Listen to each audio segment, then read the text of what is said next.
دنگ امریکا ل واشنطن پایتخت مخالکه کنویا برنامه کورد کانکشن کو با اوایکی زندی لسر کانال ان آر تی و پلتفرم دنگ امریکا ته بلاف کرنج و بینر هجرا پیشکش دکن سلاوورزین من صالح دمیجر و هفکارا من هیروزنگنا بو بینر هجرا بابەتەکانی ئەمڕۆمان بریتین لە زانیاری لەسەر تەقینەوەی پاکێجێک لە نێوزانکۆیەکی ئەمریکادا لێدوانەکانی سەرۆک بایدن لەسەر پێشکەوتنەکانی هێزەکانی ئۆکرانیا باری ئابووری ئەمریکا کێشە و ئاڵۆزەکانی عێراق و هەڵبژاردنی ناوخۆیی پارتی دیموکراتی کوردستان و چەندین بابەتی تریش. ام هروها بحثا دیارده کوچبریه ج سوریه بگشتی و به تایبەتی ج هەرێمên باکوور و ڕۆژهەڵاتی سوریه و هەن مژارên دەجی دکن.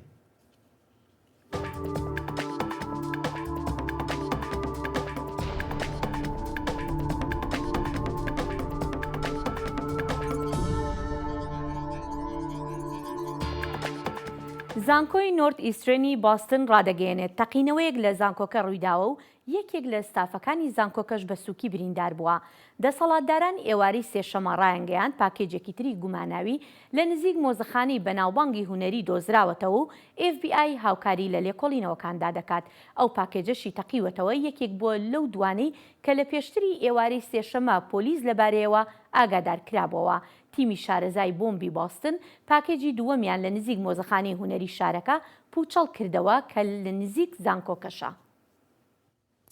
لأمريكا خم لدور بهابونا تشتان بهتر دبن ج بلندبونا نرخن كلو بلان بگر حتى كريا خانيان هرچندي كو نرخن سوتمني جي هنكي داكتنا جبو اگاهين بهتر لدور و مجارين ها هفكارا ما اوزلم ياساك بمرايا دم باش اوزلم تا چنو چه نو ده و درباره دهنه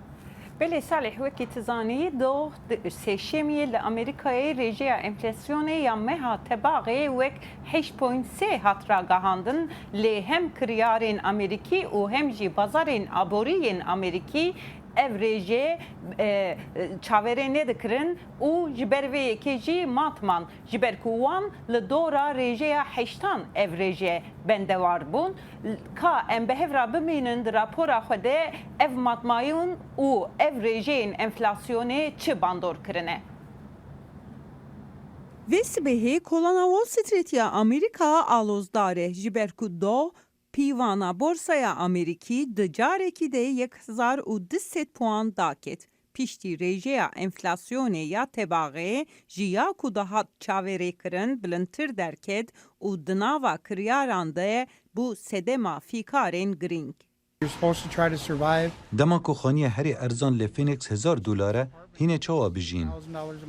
Bohayên berhemên xwarinê li gor sala borî ji sedî 13 zêde bûne. Bi sedemên wek hewa, pirsgirêkên zincîra peydakirinê, lêçûnên enerjiyê û şerê li Ukrayna. Dayîka bêhêv jîn Taylor Adams dibêje ku ew bo debara xwe pir zehmetiyê dikişîne. ما هونê çi bikin bircî bimînim divê mecbûr bûn bikirin. Rewş ev ye gelo ez keyfxweşim na lê ez mecbûrim li çareseriyê dinêrim.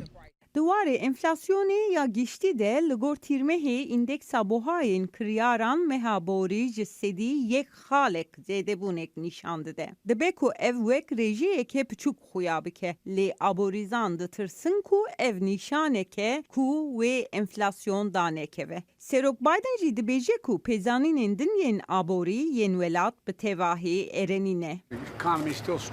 Aborî xorte, bêkarî kêm e, kar zêde dibin, hilbirîn baş e ji ber vê yekê ez bawer dikim rewş wê baştir be. Li Wall Street ji zêdebûna rêjeyên faîzê bifîkare. Li bendeyê ku Banka Navendî ya Amerîka hefteya pêş rêjeyên faîzê carekê din ji sedî 75 yan jî pirtir bilind bike ku ev ê jî tevahiya berheman bohatır bike. بله صالح وکی کو متماشکر اف پیوانین پیزانین آبوری ین امریکا هم دناوا کریاران دا و هم جی دناوا کولانا وال ستریت یا بورسایا امریکا دا دبه سدمین مترسیدارین گرینگ ین بربلاو جبر کو اف دواری هر تشتی ده باندوری دکه. يعني سدمين كو براستي جي دهيلن وول ستريت يعني بورصة أمريكي وها بترس بچنا وزن بله صالح جبر ابوریناز دبی ابوریزان ببورینه ابوریزان دبیجین کو اف پیزانینا دستیشان دکن کو اوه همو بر همین جیانه این روزانه و هر وها و برهانن لامریکا بنینی باندور وره باندور کرن اوه جی پیشکتنا ابوری یا گلمپری یا لامریکا هدی بکه کو اف جی ابوریک سر ابوریه باندورک گلک گرینگ یا نیلیه هر وا صالح اف یک لسر سیاست امریکا جی باندورین گرینگ دکه برای ازلم یاساک گلک سپاس نانسی پلۆسی سەرۆکی ئەنجومەنی نوێنەرانی ئەمریکا ڕێوڕسمێکی سوێند خواردنی بۆ سێ نوێترین ئەندامی کۆنگرێس ساز کرد لەو ڕێوڕسمەی ڕۆژی سێشەمە کە لە واشنگتن بەڕێوەچوو دوو کەس لەوانەی سوێندی یاساییان خوارد بریتی بوون لە ماری پێلتۆلای دیموکراتەکانی ئەلاسکا و پاترایانی نیویۆرک سێ هەمیشیان جۆ سیمپۆلنسکی کۆماری ناوچەی نیویۆرکە شایانی باسا پێلتۆلا بوو بە یەکەم ئەندامی کۆنگرێسی ئەلاسکایی ڕەسەن لە مێژووی ئەمریکادا و یەکەم ژنیشە لەو شوێنەدا بێت ئەو جێکای دان یانگی کۆچکردو دەگرێتەوە پاش ئەوەی توانی لە هەڵبژاردنێکی تایبەتدا لە سارا پێڵینی کۆماری بباتەوە. وەزارەتە دەدەیە ئەمریکا ڕاگەهاند کوان ئۆپەراسیۆنەکە قاچاقچیە بە مرۆڤان لە تەکساسێ و باشووری ئەمریکایی پوچکردن ئۆپەراسیۆنە هێزن ئەرکا هەڤبەش ئەلفادا حیشت قاچاقچیên مرۆڤان هاتنگرتن ئەرمینیا سێرانۆ پیێدرا کۆ بناوێ ئێرما تێناسین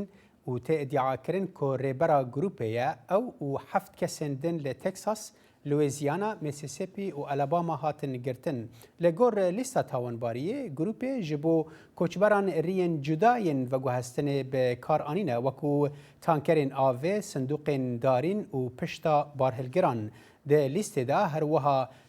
tê destnîşankirin ku mal û pereyên bi qasî 2.3 milyon dolar jî hatine desteserkirin.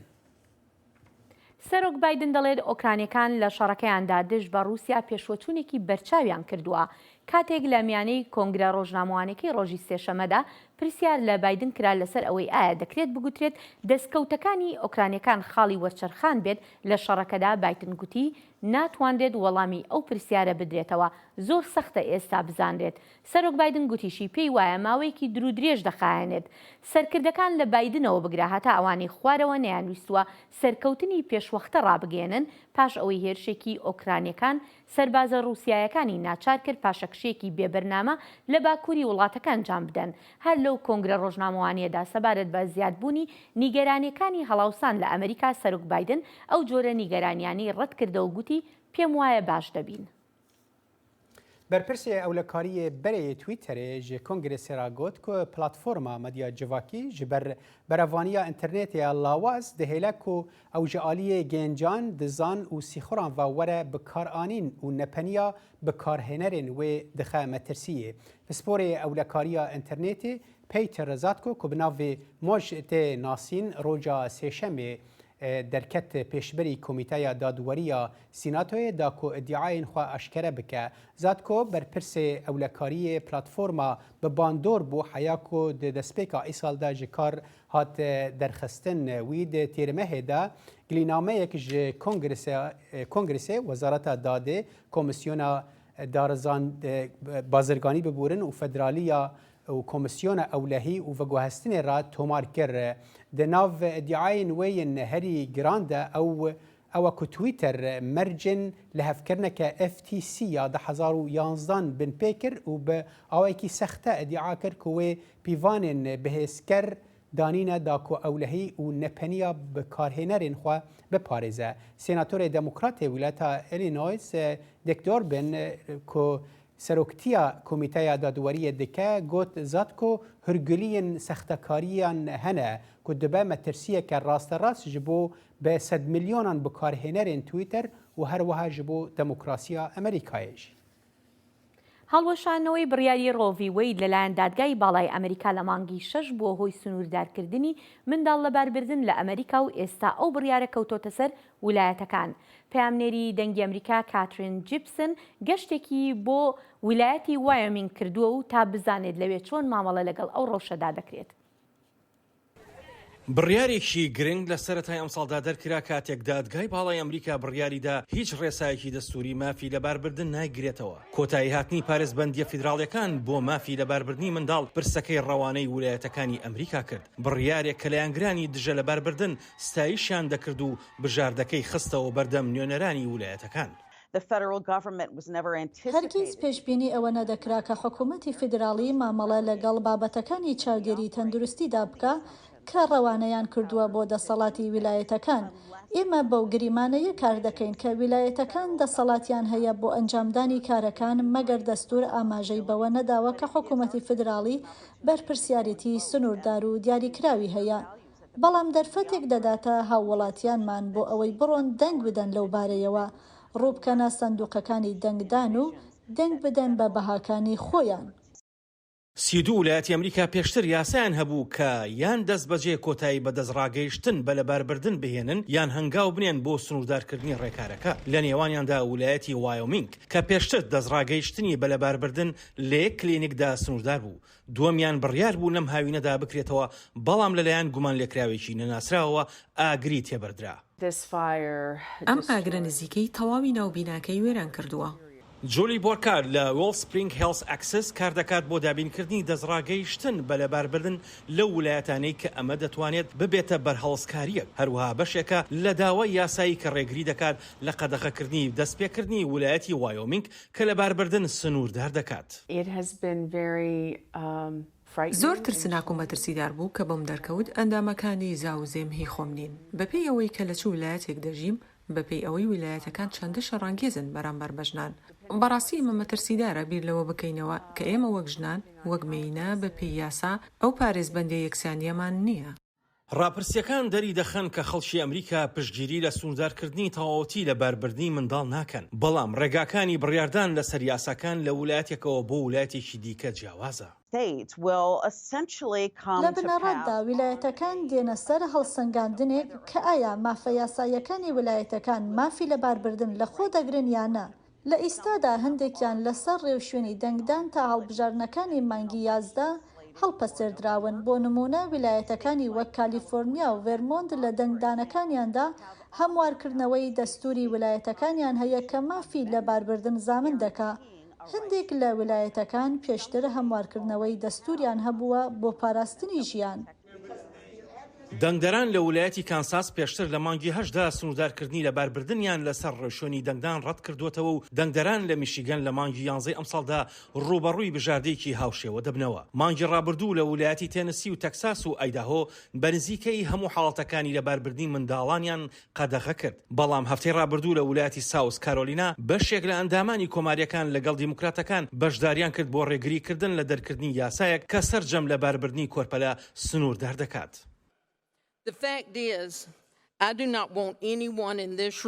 ڕاستیەکە ئەوەیە کە من نامەوێت لەم ژوورەدا کەس بڕیاری ژیان و مردنم بۆ بدات.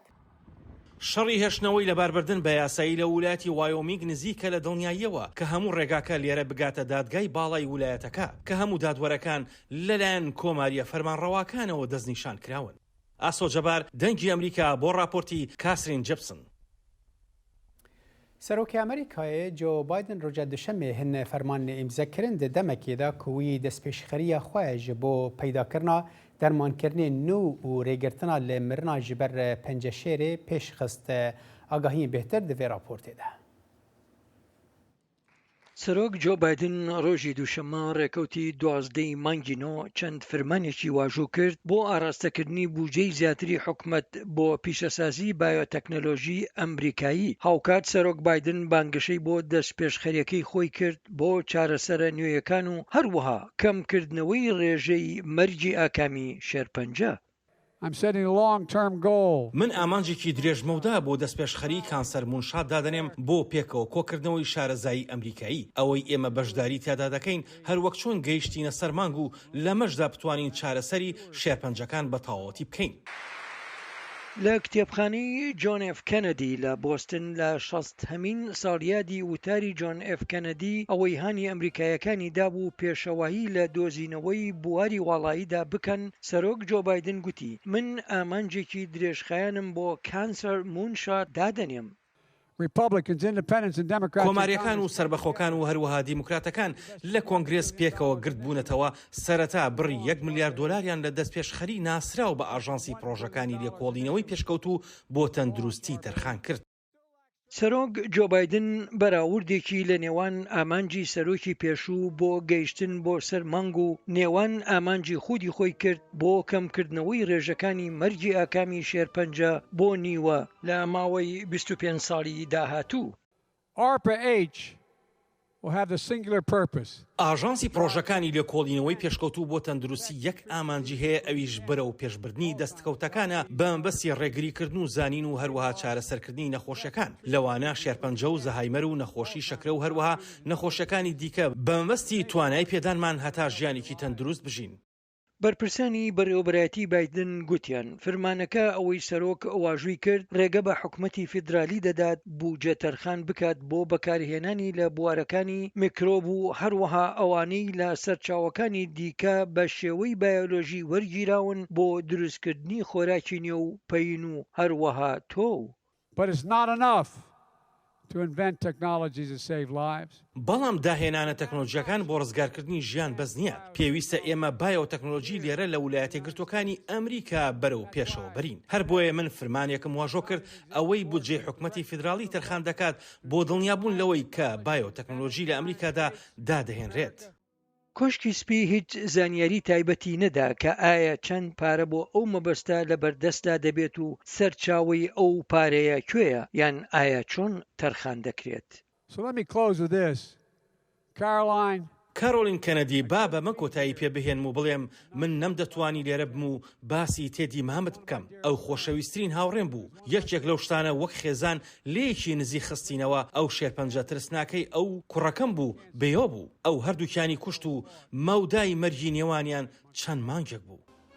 کوڕەکەی بایدن بۆ لە تەمەنی 46 ساڵیدا و لە ساڵی 2015 بە شێرپەنجەی مێشکیانی سپارد. ئەو شتەی کە سەرۆک بایدن گوتوێتی یاریدەدەری بووە لە هاندانی بۆ ئەم پرۆژەیە. سمکۆ عەزیز، دەنگی ئەمریکا. بەلێ هیرۆ هەرچەندی کو هەوڵ تێن داینج بۆ ڕێگرتنا لە مرنا بەر پەنجەشێرێ لێ براسیی ئەف نەخۆشیەکە کوژێرە و بەتایبەتی لە وڵاتین هەژار ئەوانە هینجی خەڵک تووشی وێ دەبن و دەمێکی زوودەژی ژیانە خۆش دەست دەدەن. جا هیوادارمە و دەست پێش خەریەی بایدن کارێک بکات بۆ بنەبڕکردنی ئەم نەخۆشیە لە سەرانسەری جیهاندا. بەڵێ ئازیزان لە بەشی داهاتووی بەرنامەکەماندا تیشک دەخینە سەر ڕووداوەکانی عێراق و هەرێمی کوردستان پاشەم ناوبڕەدەینەوە وڵاتان.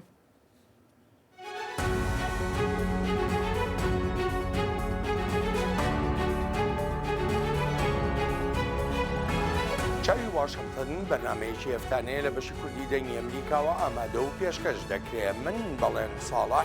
هەموو ڕۆژانێکی هەینی لەگەڵ پسپۆڕاندا تاوتوێی گەرموگورترین بابەتی ڕۆژ دەکەین لە پەیوەندی بە سیاسەتی دەرەوەی ئەمریکاوە. لەگەڵمان بن.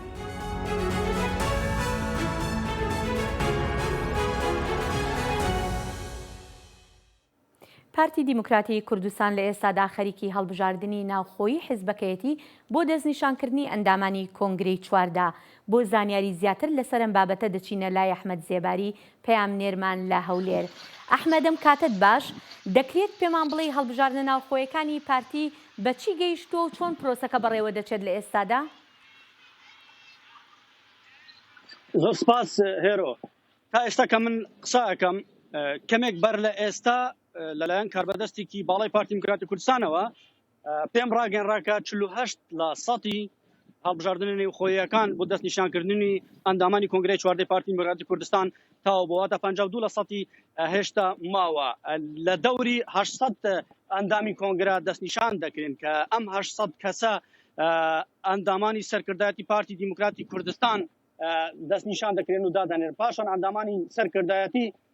ئەندامانی مەکتەبی سیاسی پارتی دیموکراتی کوردستان هەڵدەبژێرن. یعنی تا ئێستا کە من قسە ئەەکەم لە سنووری هەولێری پایتەختی هەرێمی کوردستانی عێراق واتە سەنتەری هەولێر لە لقی 2 هەڵبژاردننی تێدا نەکراوە. هەروەها لە لقی 1 پارتی دیموکراتی کوردستانش لە شاری 2 کەشتا هەڵبژاردننی تێدا نەکراوە. بەماشەوە لە لقی 8 و 18 و 26 هەڵبژاردننی تێدا نەکراون کە بڕیارە لە ڕۆژانی داهاتوو بەردامی بدرێت ئەم پرۆسەیە و ئەندامانی کۆنگرەی چواردەی پارتی دیموکراتی کوردستان هەڵبژێردرێن دواتر وەک دەگوترێتن لە کۆتایی مانگی دەی ئەم ساڵ کۆنگرە دەبەسترێت کۆنگرەش بە پیزانیاریەکانی من لە شاری دهۆکی هەرێمی کوردستان دەبەسترێت کە بۆ ماوەی 3 ڕۆژ ڕەنگە کۆنگرەکە تەواو بێتن و ئامادەکاریەکی تەواو کراوە کە لە شاری دهۆک ئەم کۆنگرەیە بەڕێوە بچێت. بەڵێ هێرۆ بەڵێ ئەحمەد هەتا ئێستا ئەو کەسانی کە دەستنیشان کراون ببن بە ئەندامی کۆنگرە چ جۆرە کەسانێکن چ با بڵین لە چ جۆرە چینی توێژەکانن و هەروها ڕۆڵی ژنان چەند بۆ لە ناویانە ئایا ڕێژەیەکی باشی ژن هەڵبژێردراوە یان نا؟ سەبارەت بە ژنان هێرۆ لە کوی ئەو 800 ئەندامەی کە هەڵدەبژێردرێن ڕەنگە 200یان ژن بن لەبەرەوەی ڕێژەی 25% بۆ ژنا دانراوە ئەمە بەپێی چاڵەکانی ژن ڕێژەیەکی باش دەبێت کە 200 نوێنەری ژنان هەبن لەو کۆنگرەیەدا دواتر خۆیان دەتوانن خەڵکی خۆیان هەڵبژێرن لە ژنان مەبەستم هەڵبژێرن و دواتر ببنە ئەندامانی سەرکردایەتی و مەکتەب سیاسی واتە لە ناوەندە بڕیارەکان و ئەو شوێن ناوەندی باڵا وجودیان هەبێ بۆیە ژنان داوا دەکەن کە ئەو نوێنەرانە بچنە ئەم شوێنانە کە بە فعلی خەبا دەکەن و هاوکاری ژنان دەکەن. بەڵێ ئەحمەد ئاماژە بە هەندێک لایەن ئاماژە بە هەندێک کێشەی ناوخۆیی حیزبەکە ئەکەن ئایا هیچ شتێکی لەو جۆرە دەرکەوتووە بە کۆنگرەکەوە یان نا باسی شتێکی لەو جۆرە دەکەن؟ بڵێ هەندێک شت قەدەغە کراون هێرۆ کە لەم کۆنگرەیەدا بکرێن لەبەرەوەی کە بەپی زانیاریەکانی من کە لەو ئەندامەی لەو کاربەدەستە باڵای پارتی دیموکراتی کوردستان وەرم گرتووە خودی مەسعود بارزانی سەرۆکی پارتی دیموکراتی کوردستان سەرپەرشتیان پرۆسەیە دەکاتن و چاودێری پرۆسەکە دەکات بۆیە هەندێک شت قەدەغان ململانێ و باڵێن و ئەمانە ناو کۆنگرەی پارتی دیموکراتی کوردستان قەدەغە کراون کە بانگەشەی هەڵبژاردن لە سوشیال میدیا بکرێتن قەدەغە کراوە کە داوات و داواتکاری و پارە بەخشینەوە ئەمانە بکرێتن لیژنەی هەڵبژاردن سەرپشکراوە لەوەی کە ئەگەر ئەم ڕێکارانە سەرپێچی ئەم ڕێکارانە بکرێت قەدەغەی لادانی ئەو کەسانە بکرێتن بۆیە هەندێک شت قەدەغە کراون بەڵام هەندێک لە میدیاکانی دەرەوەی پارتی دیموکراتی کوردستان باس لە ململانێ دەکەن باس لەوە دەکەن بەتایبەتی ئەو بەشێک لەو کاندیدانەی کە دەرنەچوون باسی ئەو ململانێ دەکەن کە لەناو کۆنگرەکەدا دەکرێت. بەڵێ ئەحمەد ئاماژەت بۆ کرد کە ئەمە بەپێی کاربەدەستێکی باڵای پارتی دیموکراتی کوردستانم قسانەی بۆ جەنابەت کردووە ئایا ئەو کاربەدەستەی پارتی دیموکراتی کوردستان ڕێگەی داوە کە ناوی ئاشکرا بکرێت یان نا؟ نەخێر ئاماژەی بەوە کرد کە ناوی ئاشکرا نەکرێت بەڵام ئەو زانیاریانەی بە دەنگی ئەمریکا داوا و باسی وەکشی کرد کە کۆنگرە ئەوان بەردەوام من لە دەستنیشانکردنی نوێنەران و لە کۆتایی مانگی ده واتە سەرەتای مانگی 11 ڕەنگە کۆنگرەی چواردەی پارتی دیموکراتی کوردستان ئەنجام بدرێت هێرا ئەگەر دەرفەتە بیان باسی کە بۆچی کۆنگرە تا ئێستا نەکراوە. بەڵێ منیش دەمویست هەرە و پرسیارە بکەم کە بە پێی پەیڕەوی نایخۆی با بڵێن حیزبەکە دەبووە 4 ساڵ جارێک کۆنگرە بکرێت هۆکاری دواخستنەکەی چی بوو؟ ساڵی 2010 کۆنگرەی 13 پارتی دیموکراتی کوردستان ئەنجام درا یعنی بەپی پەیڕەو ئەبوایە 2014 کۆنگرەی پارتی دیموکراتی کوردستان ئەنجام بدرێتن پارتی باسی هەندێک هۆکار دەکات کە بەهۆیەوە کۆنگرەیان دواخستووە یعنی ئەمە 12 ساڵێک دەبێت کۆنگرە ئەنجام نەدراوە یەکێک لە هۆکارانە کە ئەوان باسەکەن بەهۆی هاتنی چەکدارانی داعش ئەو شەڕەی کە چەکدارانی داعش بەڕووکی ناوچەکان گرتووە کە تێدا ژمارەیەکی بەرچاو لە پێشمەرگەکان گیانیان بەخشی و هەروەها بریندار بوون پاشان باسی هەتای کۆڕۆنا ئەکرد کە جیهانی گرتەوە تێدا ژمارەیەکی زۆر لە خەڵکی هەرێمی کوردستانیش بەهۆی ئەو پەتایە گیانیان نەدەزا دواتر باسی ئەو ململانێ و سەختیانەی کە ڕەوشی عراق بەگشتی دەکەن بۆیە ئەمانە بە هۆکاری سەرەکی دەزانن بۆی کە کۆنگرەی پارتی دیموکراتی کوردستان بەهۆیەوە دواخراوە و نەبەستراوە. بەڵێ سپاس ئەحمەد زێباری. پرسی پێکهێنانی حکوومەتی نوێ عێراقیش هەر بە هەڵپەسێراوی ماوەتەوە و هێشتا لایەنەکان نەگەیشتون بە ڕێککەوتنێک بۆ پێکهێنانی حکوومەتی نوێ یان جارێکی تر هەڵبژاردننی پێشوەختە بۆ زانیاری نوێ لەسەر ئەم بابەتە دەچینە لای پەیامنێرمان دڵشاد ئەنوەر. دڵشاد ئەم کاتت باش باس لەوە دەکرێت لە کۆتایی ئەم مانگە چوارچێوەی هەماهەنگی شاندێک بنێرێت بۆ لای موقتەدا سەدر زانیاری لەسەر ئەم بابەتە چییە؟ وەکاگدارن کە پرسی سیاسی لە هەرێم لە عێراقا پرسێکە کە گرێدراوەتەوە بە وەزعی ئەمنیشەوە بارودۆخی عراق بەهۆی ململانی نێوان هێزە شیعەکانەوە لە ڕووی سیاسیەوە چقی بەستووە، بەڵام لە ڕووی ئەمنیشەوە دۆخەکە ئاڵۆز بووە. بۆیە تاکو ئێستا هەوڵەکان بەلاوازی یاخود با بڵێن جوڵەی لایەنە سیاسیەکان وەستاوە ڕەبتی بە چلەی ئیمام حوسێنەوە بووە. بڕیارە لە دوای 20 ئەم مانگە چوارچەوەی هەماهەنگی جارێکی تر جوڵەکانیان بۆ پێکێنانی حکوومەت دەست پێ بکەنەوە جوڵە سیاسیەکانیان بۆ مەبەستە لەگەڵ لایەنەکانە دابنیشن و بە پێی ئەو زانیاریانەی کە دەستێمە کەوتووە قەرارە دوای 20 مانگ وەفدێک بنێرنە لای ڕێبەری ڕەوتی سەدر و داوای لێ بکەن کە بەشداری پێکێنانی حکوومەت بکات. ڕەنگە ینی ئەوان چاوەڕێکن کە سەدر ڕەنگە داواکەیان ڕەت بکاتەوە، بەڵام ئێستا گرفتەکە ئەوەیە کە سەدر گەرداوەکەشان ڕەت بکاتەوە جارێکی تر ململانی و کێشمەکێش لەسەر ئاستی عراق سەر هەڵەداتەوە، چونکە سەدر کە تاکو ئێستا دۆخەکە هێورە و بە هێوری ماوەتەوە لایەنەکان جوڵیان نەبووە، هۆکارەکەی چلەی ئیمام حوسێن و سەرقاڵبوونی هێزە شیعەکان بووە بۆ مەسەلەیەوە. ئەگینا پێچوێ لە دوای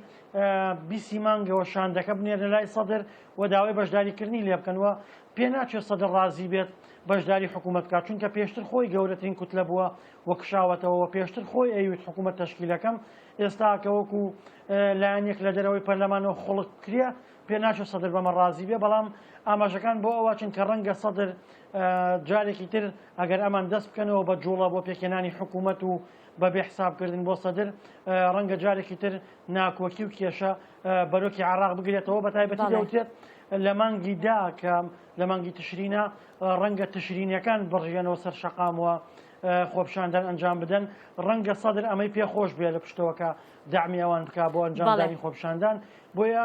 دۆخەکە لە دوای 20 مانگەوە ڕوونترە بێتەوە. بەڵێ دڵشاد دەمەوێت بزانم ئاڵۆزیەکانی عێراق تا چەندێک کاری کردوتە سەر باری ئاسایش لە وڵاتەکەدا؟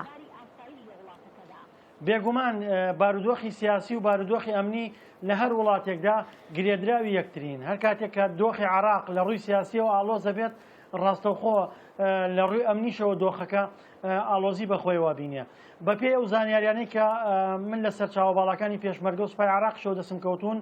داعش جوڵەیەکی زۆری هەیە و ژمارەی چەکدارەکانیان زیاد کردووە و لە هەندێک ناوچەش با بڵێن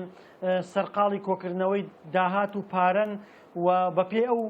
زانیاریانەی کە بەرپرسە ئەمنیەکان بە منیاندا باسییان لەوە کرد کە شانە نووسەکانیان ئاگدار کردوێتەوە کە جارێکی تر پەیوەندیان پێوە بکەنەوە و یەکێک لە فەرماندەباڵەکان بەڕوونی ئەوەی وت کە داعش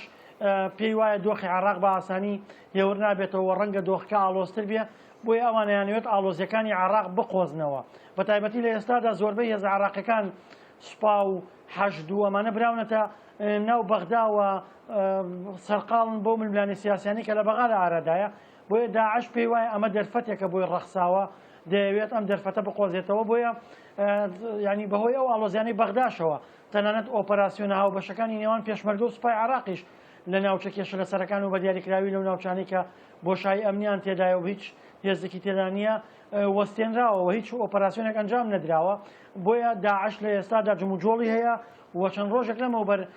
سوپای عراق بە فڕۆکە سەرکردەیەکی داعش کە فەرماندەی میحوەری خالد بن وەلیدی داعشە کە ناوچەکانی دیالە ئەگرێتەوە کرای ئامانج و کوژرا، بۆیە دۆخەکە داعش ئەوێ بیقۆزێتەوە بە دیاریکراوی و دەستگامنیەکانی تا ئێستا چاودێریانەکەن، بەڵام تاکو ئێستا جوڵە نییە بۆ ئەنجامدانی ئۆپەراسیۆن لە دژیان، گەرچی ئەوان بە ئاسانی ئەسوڕێنەوە و هێزیان دابش کردووە و هاتوونەتە زۆرێک لەو ناوچانەی کە پێشتر لێ کشابوونەوە. بەڵێ دڵشادەنوەر پامنێرمان لە گەرمیان سپاس.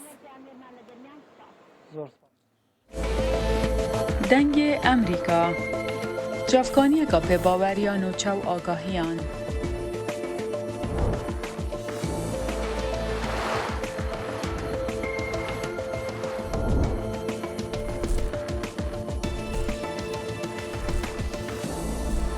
برای مالپەر و پلاتفۆرمên میدیا civakîya dengê Amerîka bala xwe bidin pêzanîn û nûçeyên cîhanê.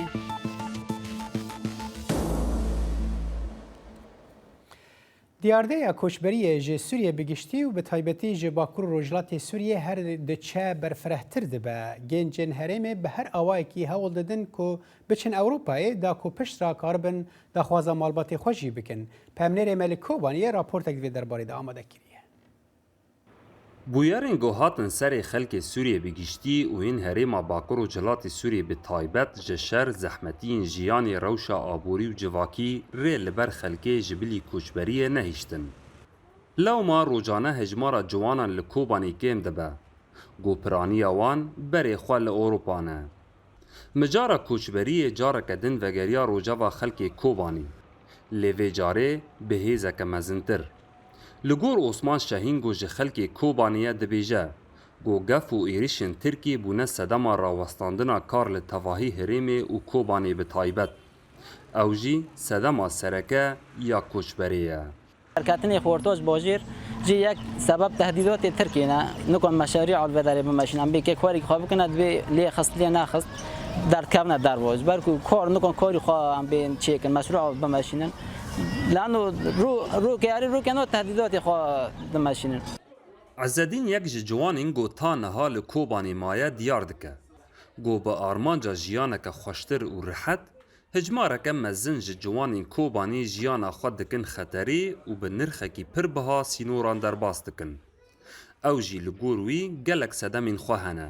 وک بیچاری آبوری و خرابونا روشا اولهی. ملا دخوازه هر جیانی که خوش ببینه تشتی الوی داره نکنه پیداش خورا بکه الوی داره ببینه ام دوی خوندنه که او ببینه دیکه و آستی که بلند جو خوندنه کنه به شودا که معترف بیاو که لسر آستی ام بیشن کنه به حیات خود تشتی که کیف خوشی ببینه حالا که نمی نکنه ملت که میسان کس نکنه ملت بگره جوبه یا که ملت درد که داره در و بلکه حیات رو خوش ببینه جوه ترسه در کاوه گوری ویجی کنه مثلا لوی داره جون خوی خوش ببینه لیل عالیه که دنجی ریویتیه که وگره جی هیا شانی خورته کی جی کوبانیه گود سالان لولات دنیمارک مایه لیدیسا وگریای ولات خوا و نها لکوبانی دجی و لگوروی گوجیان لأوروپا نهیسانه و دمک دریج پیویسته تا گو مروف کاربه بجیان وان را تفگر ببه أوروبا نو جنات هنا بهيفية قوانين إخوانا سيستم إخوانا شرطنا طبعا تشتاق كلمة دارني في اندماج مجتمعي وون رو زوني عادات وتقاليد ما وون نوبيك مرسلة اندماج برشتنا سيستمي زمين وخاصة إنسان بعمر مازن به هیویا جیانک نو و خوش خطری و زحمتین ری دادگرینه و دبه سدم گروجانه کوبانی جوانین خواوندا بکه. هنک جوان قد ناگهیجن و ترمینوان لخودیان ودگرن و هنک جی دگهیجن ولاتین غربته و جیانک نو دست پیدکن. محمود بالی دنگ امریکا کوبانی جبو رونیکردن و شیروکردنا وی دیارده کوچبری جه هریم کردی نها دکتر بختیار حسین پزشکی گشتی جه باجار کوبانی بریا سکایپ بمرایه دم باش دکتر بختیار تو با اوی که روزانه دناف خلک کوبانی دایی و جنیزیک و روشوان دشوپینی سدمین راستین کوچبریا جه هریم کردی دوان دمین داویدا چن الگور خوندنات بله سلام ورز کک صالح سپاس بوده و جبو رادیو دنگ امریکا براستی بابت گرینگ بابت کشوریه اگو دوادن دویدش گلکی بویا بابت لسر پرسوا خبن یعنی سبب وی کشوریه کو آواکی چالاک و آواکی اکتیو روزانه جروجاواب تواهی و جهری من ما وکا کوبانه او خامات و انرژی گنج دارن اوجی سبب انجام وی شرک و وی ولاتی 11 سال دقومه و او کشه کو روزانه مزند به یعنی و دروی و حیلولا دولت نافنتوی از الهز یک نکاری بون شبل سوریه تواهی چهار سر بکرنا آرامی چه با واجی بونه فاکتور کو روجا ایرو باندور دکن پسیکولوژیا ملت وقت راپورا ودا جی ما دیت یعنی گلک انسان به مترسین سر پیش روجا خواه سر پیش روجا زاروگن خواه لسر خواندن آوان لسر روشوانا آبوری روشوانا تندرستی جبرکو براستی شرک سوری گلکی درش کرد سبب انجام دا کوچبری جدر ويجي أو يعني فاكتورين ديريكت إيكو باندور دكن بيجومان لسر جافا أو جخن كو دولة تركيا لسر جافا دخار أو حملين كو هاتنا دست نشان كرلو وحتى في جافيجي بركي هين شارنو سوا ندياره ملات بشتي انجام كل عفريني والسر كاني وجريس بي تشيبون ملات الحريم ايكو بيشا مخابن ماترسيه دانا واجي يجيبنا فاكتور كو ملات كوتش بك باشا دكتور الريفبريا خسر يعني ام بيجن دسلاتدار لوي دري دكارن چه بکن یعنی وان چه پلان هنه تشتک پیشکش کرنه که جبو جوان گنجین کتب بحث وان دکیرا پیشکش بکن و بیجن وای درفتا که اروپای جوارا پیدا ببه ام دکارن همه نیزکی وی جوارا پیدا کن یعنی تشتکی وها هیا تدست پیشخری تپلان تشتی وها هنه ناف دست ریوبری خواستن برسكي جرينج سباس مخابن حتى في جافي يعني ت بشنيار تنهج بريا خسر وجبو في برسكيك هون شارع سربك نا كما هاني زمان ما روشا ابوري جلكي باندور دكل يعني ده 2016 ده بشتي كل شهر لكوباني قديا وهز الهندراو جيفرفاكسيون برفراق برفدرن ديتر روشا ابوري باشتر بو جلك فرصه كارو منظمات ناف دولتي هم الملات بيت ساكنين وبيكون روشا خا لسات برسوا حتى في جافي تشتكي برشاف تنج خصوصيه ديمقراطه مخابن يعني بينن يعني روجانا ملادر كبير ووكر ريفابريجي يعني نكاري تسدو بندان لبرفي مسألة دين يعني في مسألة بس باشا دكتور يعني تدید درپورا پیامنر مدا محمود باری دا بحثوای کد بکو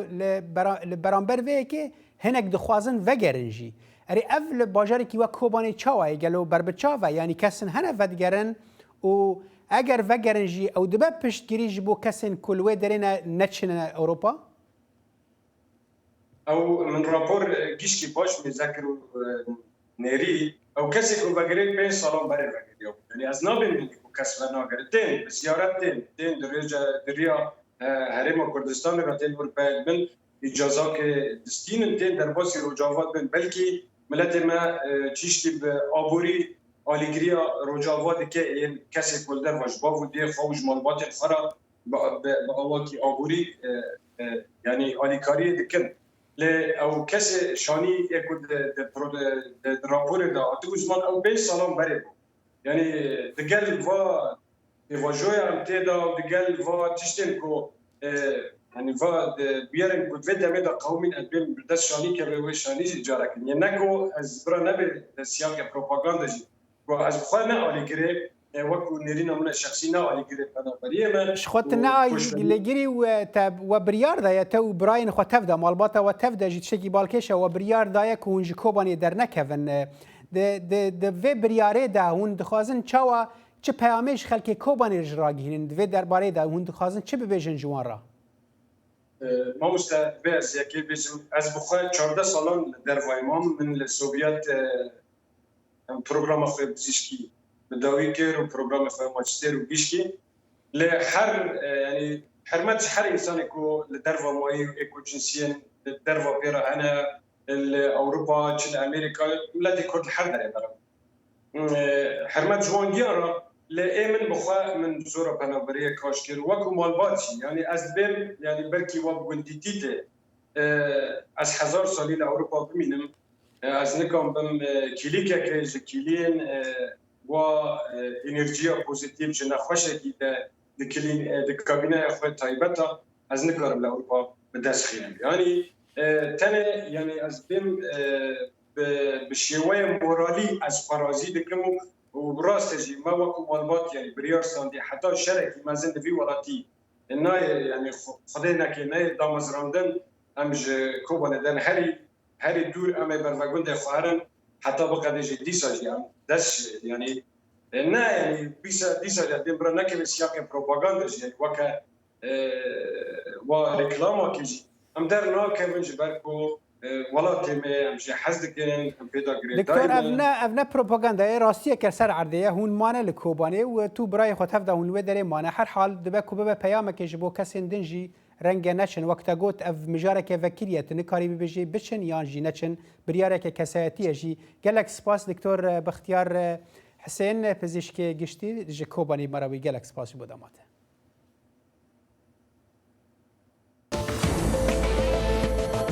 دەنگی ئەمریکا سەرچاوەی متمانە پێکراوی هەواڵ و زانیاری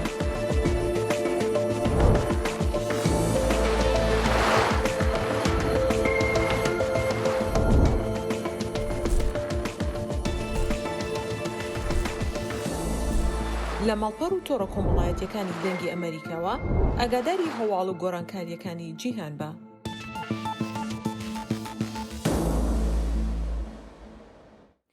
کاربەدەستانی پەنتاگۆن باوریایەوە مامەڵە لەگەڵ ڕاگەیاندنی سەرکەوتنی پێشوەختەی هێرشی ئۆکرانیا دەست بە رووسیا دەکەن کە بۆتە هۆی کشانەوەی ناڕێکوپێکی سەربازە رووسیایەکان لە باکووری وڵاتەکە.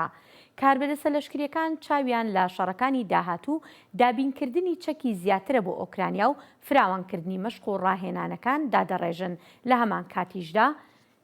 باوریایەوە چاوەڕوانی وەڵامی رووسیا دەکەن بۆ زیانە لە ناوکاوەکانی سەنگەرەکانی شەڕ. ژەنڕال پات رایدەر گوتەبێژی پەنتاگۆن ڕۆژی سێشەمە ڕاگەیان ئێمە بەردەوام لە گفتوگۆداین بۆ ئەوەی بزانین پێداویستیەکانی هاوبەشە ئۆکرانیەکانمان چین و ڕەوشی بنکەکان چۆنن وەک بینیمان و وەک بەڵگەی ئەم هێرشە بەرپەرجدانەوەیە ئەوان ئەو ئامێرانە بەکاردەهێنن کە کاریگەریەکی زۆریان هەیە بۆ گۆڕینی ئاراستەی مەیدانی شەڕ. هاوکات پەنتاگۆن دەژڵێت ئەمریکا هەوڵ دەدات بزانێت پێداویستەکانی داهاتوو چین لە ناویاندا مشت و مڕ لەسەر ڕاهێنانی زیاتر بۆ یەکە گەورەکانی ئۆکرانیا. سەرۆکی ئوکرانیای ڤلۆدیمیر زێلێنسکی ڕۆژا سێشەمێ گوت پیڤانên سەقامگiriye lê zêtirî 4,000 کیلومترeyên çargoşeyên xaka azadkirî hatine danîn. Zelenskî got li herêmên din bermahiyên dagîrkeran û komên têkderan tên destnîşankirin, hevkarên wan têne desteserkirin û ewlekariya tam pêk tê. Wî her wiha behsa peymana ewlekariya Kiyevê ku roja sêşemê ji aliyê sekreterê giştiyê berê yê netewên yekgirtî Andres Fogh Rasmussen ve hat pêşkêşkirin kir, wî got em kar dikin ku çavdêrên herî bihêzên cîhana azad bibin garantorên ewlehiya welatê me. نزیکەی هەموو بیناکانی شاری ئیزیۆمی ئۆکرانیا شوێنەواری شەڕیان لەسەر دیارە. ئەو شاری دەکەوێتە هەرێمی خارکیڤەوە شوێنێکی گرنگە بۆ گەیشتنی کەلوپەلەکان بۆ بەری باکووری رووسیا. سەربازانی ئۆکرانیا ئیزیۆمیان ئازاد کرد لە کاتێکدا دەستیان گرتەوە بەسەر چەندین ناوچە لە باشوور و ڕۆژهەڵاتی وڵاتەکە کە بەهۆی شەڕەکەوە زیانێکی زۆریان بەرکەوت بوو. لە دەمێکدا کە ئێستا رووسیایەکان لەوێ نەماون ئاسانترە ئەو زیانانە هەڵبسەنگێندرێن کە بەهۆی شەڕە قورسەکانەوە بەرناوچەکە کەوتون. دانیشتوانی خۆجێ هیچ ئەوەندە هەست بە پارێزراوی دەکەن کە بتوانن بچنە دەرەوە و ستایشی هێزەکانی ئۆکرانیاش دەکەن. زایڵی داهێنان بەرنامەیەکی فەرهەنگی و هونەری بەشی کوردی دەنگی ئەمریکا. من ئاسۆ جەبار لە واشنگتن دیسیەوە هەردوو هەفتە جارێک دەبمە میوانی ماڵەکانتان لەگەڵمان.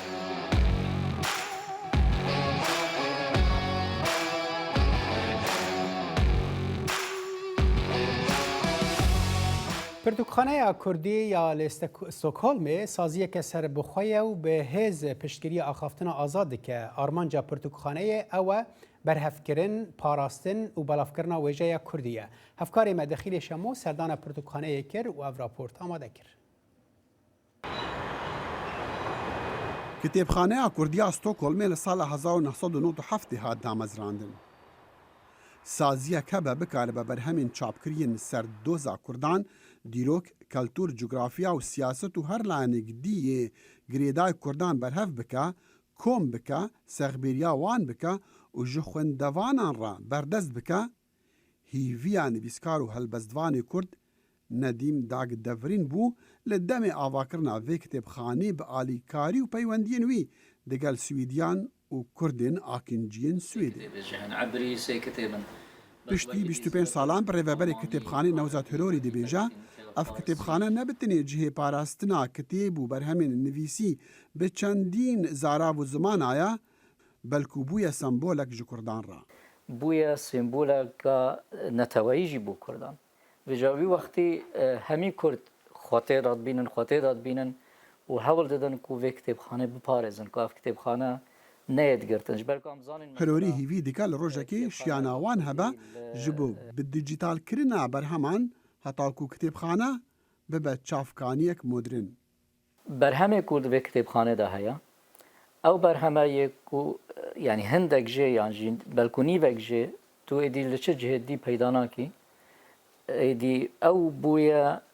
çavkaniyek bû Kurdên ku lêkolînê li ser Kurd û Kurdistanê dikin bû şagirdên yê ku hez dikin tiştekî li ser dîroka xwe li ser zimanê xwe li ser rewşenbîriya milletê xwe bizanin bûyê ne Kurd çi Swîdî bin yan li derveyî Swêdê bin yê ku tên hez dikin lêkolînan li ser Kurd û Kurdistanê çêkin êdî ev çavkaniyeka gelek giring e ku bên bikar bînin û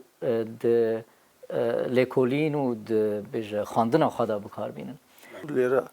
کاری خۆم دەکەم بۆ ئەوەیەکەوە ئەو پەرتوکانەی کە پێشکەش کراون بە کتێبخانە من لێرە تۆماریانەکەم ترەچێتە ناو سیستەمی کتێبخانەکانی سویدیشەوە ئەوانەشی کە زیادەیە دایانە لێن ئەگەر بێت و بۆ دۆستێک خوێنەرێک کەسێک بیبات و بەشێکی لێ ئەفرۆشین بۆ پەرتوکخانەکە باشە. ji bilî komkirin û parasin û berdestkirina berhemên çapkirî Kitêbxaneya Kurdiya Stokholmê giringiya xwe heye ji ber ku çendîn çalakiyên dî jî wek semînar, panêl, şano, daxwazkirina nivîskar û berhemên nû û çalakiyên ronakbîriya zarokan jî mihvan dike. Ev Kitêbxaneya Kurdî li welatekî ye eger tu hezir bikî ku nifşê duê û siyê yê ku li vêrê mezin bûne yê Kurda Kurdiya wan qelse, Kurdiya wan kêm e, Kurdiya wan zeîf e. Ji ber çi ji ber ku tenê li malê di nav malê de Kurdiyê bikartînin li derveyî malê derveya çi dijîtal bit yan jî derveya fîzîkî bit zimanê wanê serekî bi rastî Swîdî ye yanî. Kurdiya wan bû têra naket ku tu bêjî bihên wela kitêbê Memûzîna Ehmedê Xanî bixwînin yan jî heta romaneka Ferhat Cewerî bixwînin baş hemiyetê bigehin yan jî em bêjin şeirê şêr ku bêkesî bixwînin yan Abdullah Peşêwî bixwînin ew zimanê wan wesa têra naket ku heta wê derecê bişên wê Kurdiyê bi wê Kurdiya ku nifşê êkê em bêjin lê zala û hakime tê bigehin. Vê kitêbxanî şiyaya heta niha berdewam be bi alîkariya draviya salana ji şaredariya bajarê Stokholmê û Wezareta Keltûriya Swêdê. Lê bi rêveberê wê dibêje mixabin ji mara kesên ku qesta kitêbxanê dikin gelkê kêm e hevber digel ji mara zêdeya Kurdan li Swêdê. Dexîlê Şemo, Dengê Amerîka. بەڵێ ساڵح دەشزانین کە لە ئێستادا هێشتا ڕێز لێنان بەردەوامە لە شاژن ئەلیزابێتی دووهەم کە لە هەفتەی ڕابردوو کۆچی دوایی کرد و ئێستا ئەمڕۆ تەرمەکەی لە کۆشکی باکنهامەوە بۆ وێستمینستەر هۆڵی وێستمینستەر دەگوازرێتەوە کە هۆڵێکی پەرلەمانە و لەوێ هەتا ڕۆژی دووشەممە 19 مانگ کە ڕۆژی بە خاکسپاردنەکەیەتی لەوێ ئەمێنێتەوە تاوەکو خەڵکی ڕێزی خۆیانی لێ بنێن. بەڵێ هێروەم دزانن ژی کۆ تایبەتمەندیەکە ئەو بێ گشتی نەتەنێ لە بریتانیایە لە هەمی دنیاە و لە بەتایبەتی لە وڵاتên کۆمنوێڵث تێنافکردن هاتیە داین بۆ مرنا شەها بریتانیا ئەلیزابێت وەکتەژی گوتی کو وێ ڕۆژە 19 مەهەیە وێ سەرکردەیەن هەموو وڵاتین دنیای ئامادە ببنجی بۆ کۆ ئەم ببێژین مەراسیمێن فەرمی بن ئاخکردنا وێ حاضر ببن. بەڵێ بێگومان و هەروەها بینیمان کاتێکیش کە تەرمەکەی لە شوێنێکەوە بۆ شوێنێکی تر دەگوازرێتەوە خەڵکی بەڕیز لە تەواوی شقامەکان ڕاوەستاون تاوەکو بتوانن دوا ڕێزی خۆیان بۆ شاژن پێشکەش بکەن لەوێ ئەمە ینی لە ناو خەڵکی بەریتانیا لە ناو زۆربەی خەڵکەکەدا زۆر خۆشەویست بوو شاژن زۆر خۆشەویست بوو پاش تەمەنێکی دوور و درێژی بۆ خزمەتکردنی ئەو خەڵکە لەوێ تایبەتمەندیەکەوەی هەبوو کۆ ڕەنگە سەرکردەی دنین جیهانی ڕۆژە ئیرۆدا دەستانەوان ئەوە کوێ نیسکی سیاسەتێ نەدبوو ئەوە تەنێ کارێ وەکو مەلەکی دەکرد ینی وەکو شاها بریتانیا و وڵاتên کۆمنوێڵث دەکرد بە هیچ شێوەیەکی تەبلی سیاسەتێکی نەبوو حتا هەنێک ئاگاهین هادات بەحسەوەیەکی دکن کۆنە ڕەنگە رەخنە لە چارلز ببن شاهی نوێ بریتانیا ببن کوی جارنە بەحسە ئەو دیمەنانیش کە ئەیبینینەوە دیمەنی ڕاستە و خۆیە ئێستا کە پیشانی بینەرانی ئەدەین. بەڵێ ئازیزان لێرەشدا هاتینە کۆتایی بەرنامەی ئەمڕۆمان تا کاتێکی تر لەگەڵ سلاوی من هێرۆ زەنگەنە و هاوکارم ساڵح دمیجەر هەر شاد و بەختەوەربن بمینین نافخی و خۆشیێدا.